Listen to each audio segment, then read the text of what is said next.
Okay, so today we're going to talk about something that everyone dreams about: financial freedom. Now the thing is, financial freedom means different things to different people. For some it means living a luxury lifestyle, flying business class, staying in a 5-star hotel, driving a fancy car. But for others, it's about lying on the beach every day, doing absolutely nothing. But for me, and maybe for you too, it's really about just having the freedom to do whatever the hell you like. Here's the freedom, like waking up one day just saying that, you know what, I don't feel like working today. Or being able to work on something that you're passionate about without worrying about money, instead of doing a job to pay the bills. And that's the kind of freedom that we're talking about. But of course, it doesn't just happen overnight. So today, I'm going to walk you through practical ways which I am working towards financial freedom and how anyone, even if you're not rich or super financial savvy, can achieve financial freedom. So let's go. Hey, what's up guys? Welcome to the channel, and this is your first time. My name is Jean Lu, and this is where we make a difference in life. So step 1, know where you are now. Now before you can move forward, you gotta know where you stand right now. Think of it like using Google Map. If you don't know your current location, you can't get to your destination. Now first, how much are you earning every month? Your salary, your side income, whatever monies that's coming in. And next, look at how much are you spending every month. Look at your rent, mortgage, your car loan, your food, your grocery, your phone bill, shopping, entertainment, everything. All the fixed and variable stuff. Then multiply that by 12 so you know roughly how much you're spending in a year. And finally, how much are you saving? And all of that spending, what's left? Let me give you an example. I'm going to use ringgit since I'm from Malaysia, so if you're from another country, feel free to convert that to your own currency. And do note that every country have different levels of living standards. So, say your take-home pay is 5,000 ringgit a month, which in Malaysia is pretty reasonable and achievable after working 3 to 5 years. And here's a breakdown of your monthly expenses.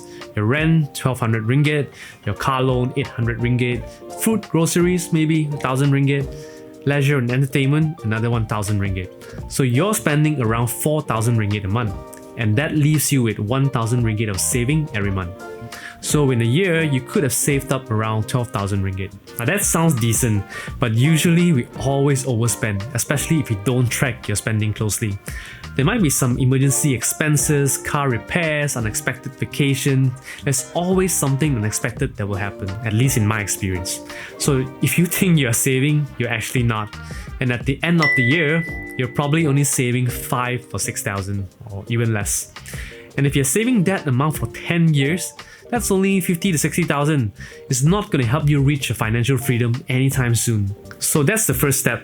Be real with yourself, look at the numbers, really understand where you are now, and that will be your baseline. So step 2, set your goals.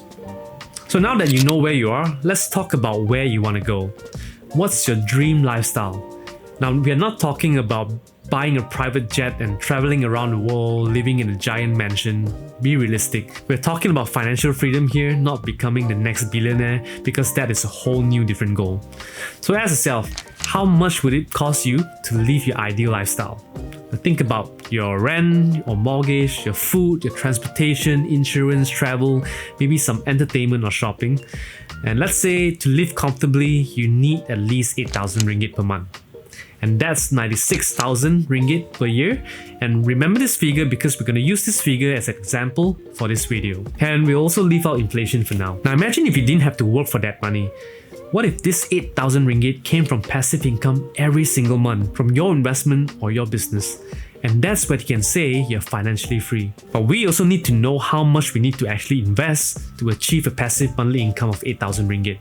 Because if there's one thing that we need to know, it's money makes money. And the more capital that you have, the more it's able to generate through compounding interest, dividend, or just by the asset price going higher. Now think of money as your employees, and you're making them work for you by generating interest rather than just sitting there in your bank account. So the more employees that you have, in this case money, the more output you can generate. And this is how the rich become richer. So there's 2 ways to calculate this. One way, depending on how old you are, times the remaining years you are expected to live. Now, of course, we won't know how long we can live, but we can make a guess. So let's set a scenario for this video. Say you're 25 and you wish to achieve financial freedom by the age of 45.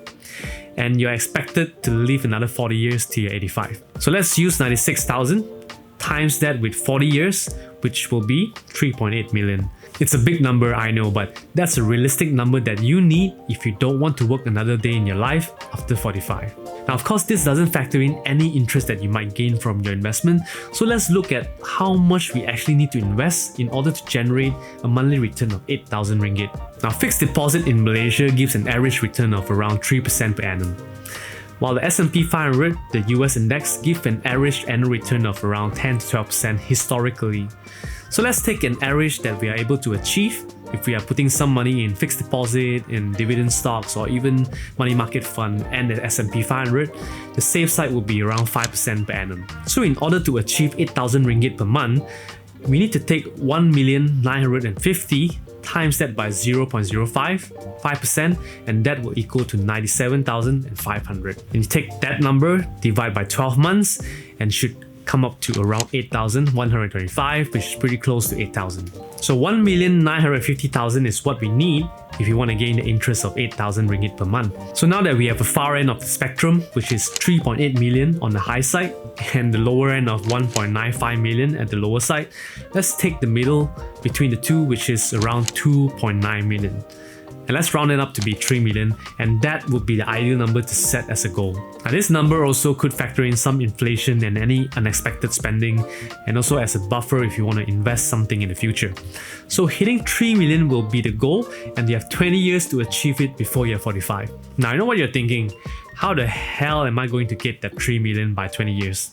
So let's discuss that in the next step. But here's another question. What do we actually want to do when you're financially free? Are you going to retire early, travel the world, spend more time with your family, start a business which you are passionate about, volunteer work? Let me know in the comments below. I love to hear it. Because knowing what you want to do after you have reached your goal will keep you focused and motivated. Now, here's a disclaimer. I'm not a financial advisor, so these are not financial advice. I'm not asking you to invest in anything that I mentioned, as they are just example. I'm just sharing my ideas and what I'm practicing myself, so feel free to use these ideas as a starting point for your research to make your own plan. So the third step, make a plan. Alright, now that you know your current situation and you know what is your goal looks like, it's time to make a plan. The first thing that you need to do is to shift your mindset from I want to enjoy life now to I want to enjoy freedom later. It's not that you can't have fun now, but you need to balance it with long-term thinking. A little sacrifice now can give you so much freedom later, and I wish I knew that when I was younger. So let's talk about how you can start moving towards that goal, because achieving 3 million ringgit is no easy task. It requires a lot of commitment, discipline, and a bit of guts too. Now first, cut your monthly expenses. Now, I'm not saying going full minimalist and suffer, but you need to be smart about it. Cancel subscription that you don't use, eat out less a bit, maybe downgrade your car or your rent. Small changes like this could save you 100 every month, and that's thousands a year. Next, reduce your debt, especially the one with high interest like credit cards or personal loan. These debts can eat up your future. And don't buy things which requires huge commitment, even if it's an asset like a house. Just make sure it's not dragging you down more than it's helping you grow. Now, the big decision. How are you going to build and multiply your wealth? There are really two main paths that you can take. Path number one, build a business. Now, if you always wanted to build your own business, this could be the path for you. Building a business is one of the ways to get to your financial goals and even maybe beyond. However, it's easier said than done and it's very risky. So don't just go quit your job tomorrow. Now, if you really have that entrepreneur blood in you, here are some of my suggestions. First, start with a plan. What kind of business do you want to build? What problem are you solving? Is there a demand for it? Who are your customers? Is this business model sustainable in the long run? And then start learning. You need to build up your skills as soon as possible, whether it's marketing, sales, operation, or anything to do with the business that you're getting into. Use your free time to absorb as much as you can. Learn about the business that you're planning to venture in. Next, save up. Ideally, you want 12 months of saving, which will give you at least some decent financial runway. So if your monthly expenses is 4,000 ringgit, that's 48,000 ringgit per year. And this gives you a cushion in case your business takes time to make money. Now start the business as a side hustle. Don't go all in yet. Test your ideas, see if there's a demand, start selling, and once you see the result, maybe you're making consistent income or getting some traction, that's when you can consider quitting a job and go all in. But remember, most businesses fail, and that's the truth. So set your expectation right, be prepared to work hard and get back up again and try if you fail. So if you're serious about it, give it everything that you got. Now here's a second path. Keep your job and invest smart. This path is more stable and honestly is what most people should do, especially if you're not ready to start a business or do not intend to start a business. So keep working your 9-to-5 job, but here's what you need to do differently. Start by leveling up, learn high-value skills that will make you more valuable to your company or to society. The more valuable you are, the more money you're gonna make. Figure out what skills are in demand and pays well. This is very crucial because the lesser capital that you have to invest every month, the longer it will take for you to get to your financial goals. So do whatever you can to earn that extra cash to invest because that is the only way for you to reach your financial goal by working your 9-to-5. And at the same time, reduce unnecessary expenses so that you can save and invest aggressively. So set a goal to invest at least 30% of your salary every single month. So let's say you're earning 6,000 ringgit, you should invest at least 1,800 every single month. Aim to keep increasing it more and more every year. Try your best to triple it or quadruple it even.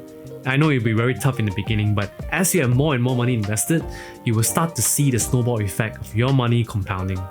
And here's the trick. Don't wait till the end of the month to see what you have left to invest. Do it the other way around. Set aside investment and your savings first, then use whatever's left for your daily spending.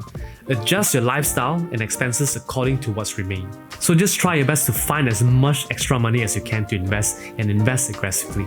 And next, you will need to start learning everything you can about investing and don't just invest blindly.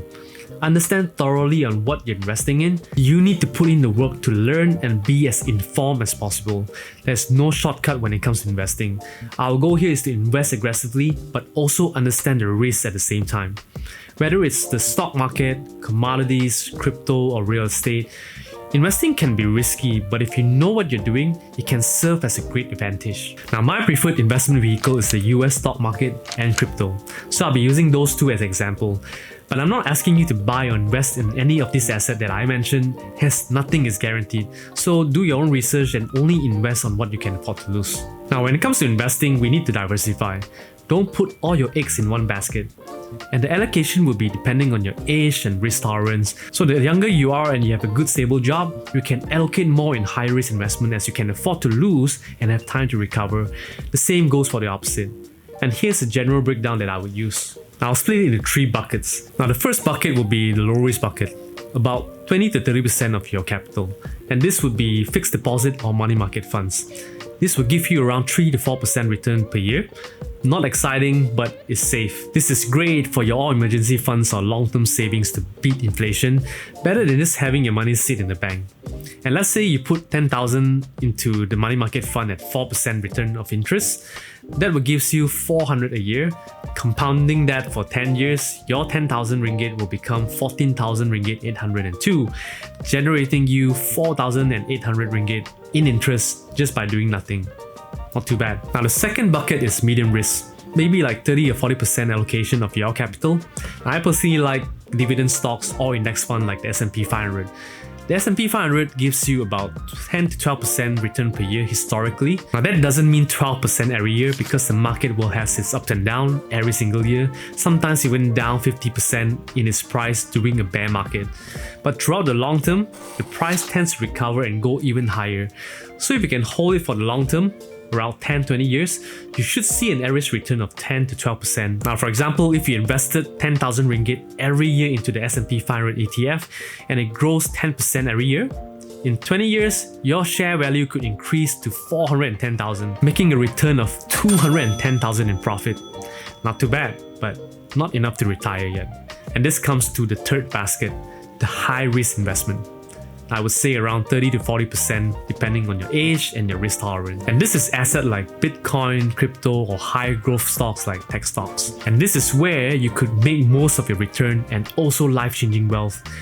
But it also requires a lot of skills, knowledge, research, and most importantly, patience. Now, I know these assets are risky, but if you are young and you have a stable job, you can afford to take some risk and time to recover if you lose. Just don't invest money that you cannot afford to lose and never use any leverage. Now, investing in high-risk asset which has high volatility and high upside potential could gain you 10x or more on your returns of your capital. And here's a few examples. Amazon. The stock 10 years ago in 2015 was around $15 per share and reached an all-time high of $240 per share in January of 2025. And that's a 1600% return if you can hold it for 10 years.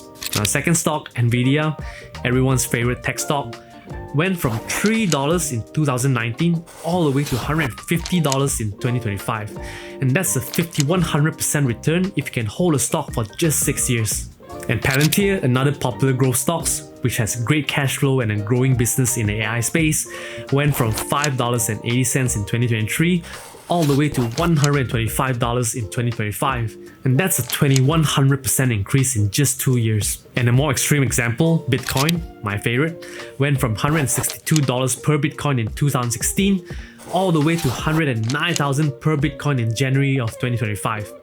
A 62,700% return if you have the balls to hold it for 10 years. So imagine if you invested 5,000 ringgit in Bitcoin back in 2016 and hold it until now, your 5,000 ringgit will be worth 3.3 million ringgit, and you have achieved the financial goals instantly. But historical result doesn't reflect future performance, so don't expect Bitcoin to achieve another 67,000% in the next 10 years, as the market cap of Bitcoin has already grown so much since the last 10 years ago, so there will be some diminishing return. But these examples are to show you that 10 to 100x return in the market are very realistic and achievable.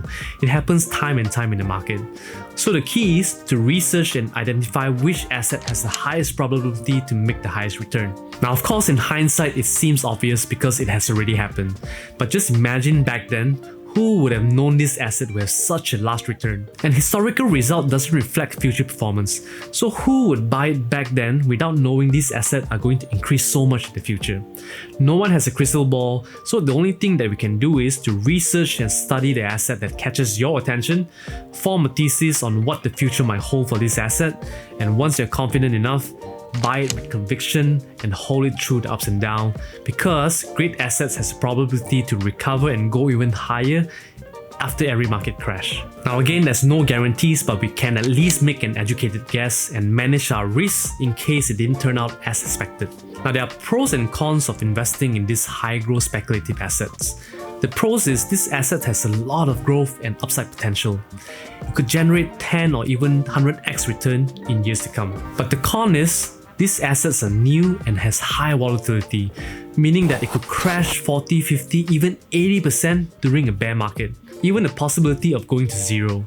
So can you stomach seeing your portfolio going down 80% and hold it until it recovers again maybe many months or years later? That is the kind of conviction you need to have to succeed. And if the asset really goes to zero or does not recover, are you willing to take the loss, learn and rebuild again? So let's say you put 10,000 ringgit into Bitcoin.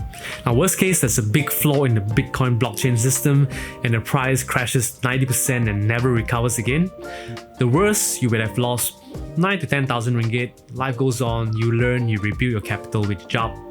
But what if it 10x the next bull run and suddenly your 10,000 ringgit become 100,000 ringgit? And that's the price you need to pay for big gains. Now another wise investment tip is to always take opportunity during a market crash and buy the dip. Now wealth-changing returns always happens during a market crash. That's where millionaires are made, where everybody is panic selling when there's fear of recession, war or any negative news. We need to change our mindset from feeling fearful to keep buying more as the market keeps dropping until it finds bottom. Now if you look at all the examples of assets which I mentioned, they all went through massive drawdown of 30, 40, 60%. And that time, it felt really scary. Like, this crash is never gonna end. You ask yourself, why does it keep going lower and lower? Should I buy now? Or what if I buy now and it keeps getting lower? But if you zoom out, all of them eventually recovered and grew even higher. So good assets always tend to recover. So instead of panicking during a market crash, Just stay calm. Start dollar cost averaging into great businesses and assets at a discount. So keep doing it over and over again, and you will reach your financial goals eventually. And as the saying goes, the biggest risk is actually not taking any risk. Life-changing wealth doesn't come from just playing safe. And again, I'm not asking anyone to buy any of these assets that I mentioned or bet your life saving on it. They're just examples, so do your own research and only invest on what you can afford to lose. Now, I won't go into details on how to identify potential winning assets in this video, so maybe in another one in the future, so subscribe to make sure you don't miss that. So here's the truth. Financial freedom is not a dream, it's a plan. So start by knowing your numbers and where you are, figure out what kind of life you want, choose your path to build a business or work and invest, and then cut your expenses, figure out a way to gather more capital to invest every month or year. Research, learn, stay disciplined, and invest smart. It's not going to happen overnight, but if you stick to your plan, stay consistent, and give it time, one day you will make it without even you realizing it. Now, if you want to watch a video about why reaching your first 100,000 is the hardest, click on the video here. And if you found this video helpful, do me a favor, hit that like button, share it with someone who needs to hear this, and subscribe for more video like this. And I'll see you guys in the next one. In the meantime, continue making a difference in life. Peace.